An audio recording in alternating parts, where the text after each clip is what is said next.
All right, this will be my last review of Hammer horror films, as I intended to do quite a few of them for the month of October.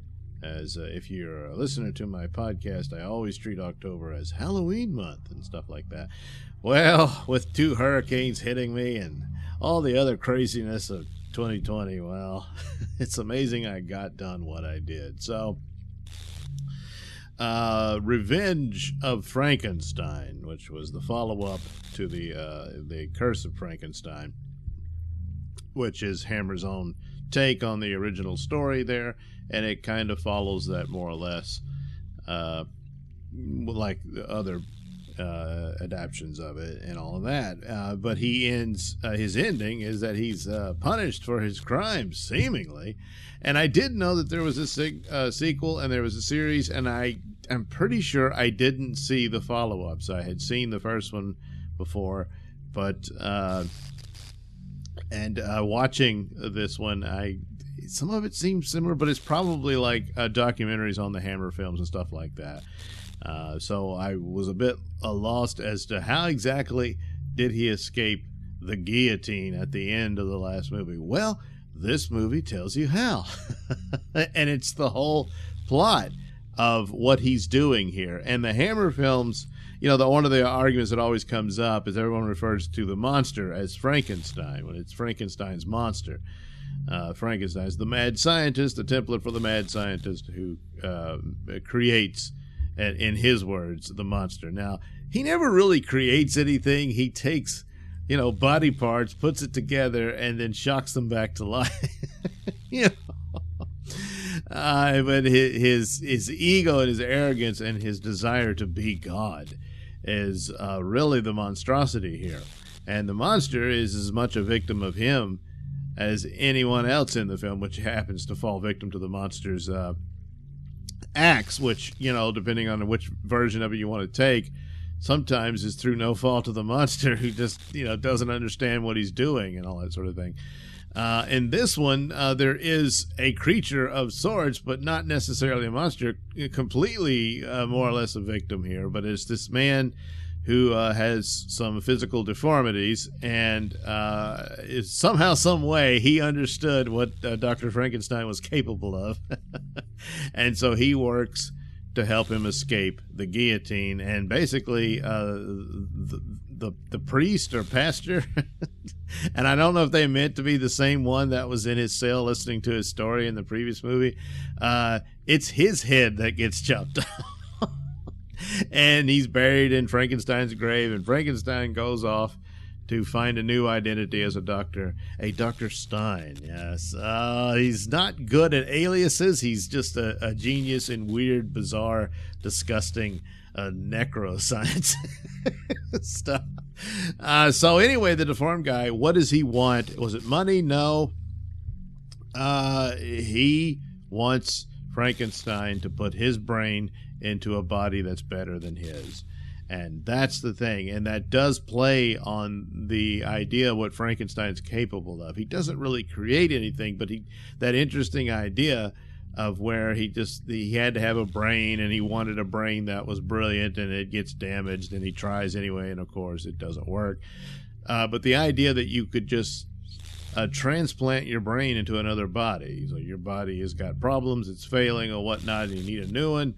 And, well, there you go. Now, of course, the monumental task of that, beyond just the obvious cellular rejection stuff you would run into trouble with, even if this was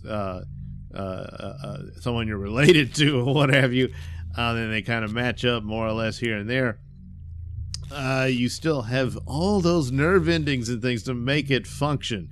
There was a guy who did this, and it's really cruel, and I made the mistake of actually watching the footage. He did this to 2 monkeys, or chimps, I believe, and transplanted a brain from one to the other. And for a little while, it worked. The chimp was alive. It was blinking its eyes and all this sort of stuff, but it was paralyzed from the neck down. It couldn't really complete it to where it could actually have motor function and everything within that body. They were just proving that, it is possible in theory. It's just a matter of figuring out how to do, the complete workup of nerve endings and all of that. And then, of course, again, you're back to cellular rejection and all that. But this is for the purposes of horror and stuff, so we're just going to have to accept that Frankenstein's is super genius and well ahead of his time, centuries ahead of his time, and able to do this. Because the original story, of course, is the lessons that you shouldn't be messing with this stuff and that sort of thing, and that Frankenstein pays for it in a very terrible way. He loses everything at the end and all that. Here, he's just quite the villain. He is the monster. He's the horror in this horror movie. And primarily is that his coldness is all very much there. His only interest is in pursuing his ability to do this, and that he can do it, and this is why he's so special and wonderful. So this time he gets an assistant of a guy who figures out he's Dr. Frankenstein because, well, he looks just like Dr. Frankenstein. You know that guy that looks like Peter Cushing? Yeah, he looks like Frankenstein.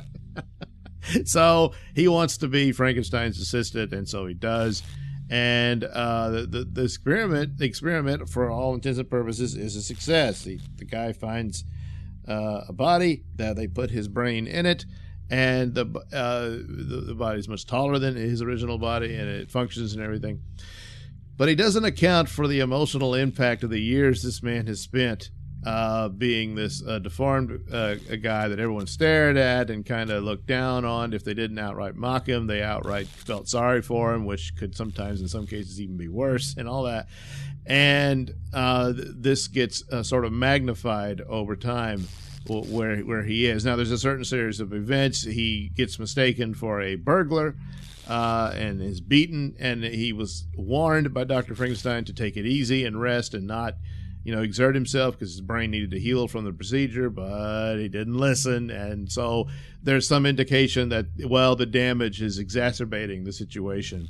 There's also the warning that, of course, Frankenstein himself experimented on a monkey. He put an orangutan's brain in a chimpanzee, and then the chimpanzee became a carnivore. He said, oh, well, it's just some side effect, So, of course, there's homicidal tendencies come out for this poor bastard who is Frankenstein's latest monster.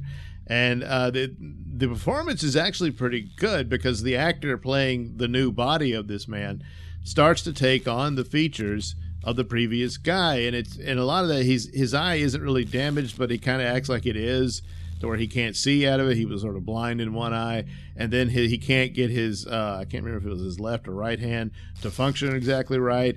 And it could, and he starts to take on the attributes of his former self. And it's all very sad. And of course, there's a girl that he has feelings for, and she was nice to him and all this sort of stuff. But it all goes bad, and he dies and everything. And then, meanwhile, there's other people suspicious about Dr. Stein, and it all comes out.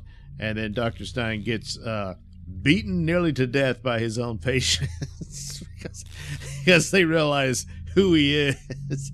And then at the last minute, his assistant rescues him and brings him back to the lab, and he says, you know what to do. So, boy, so he had another body in cold storage.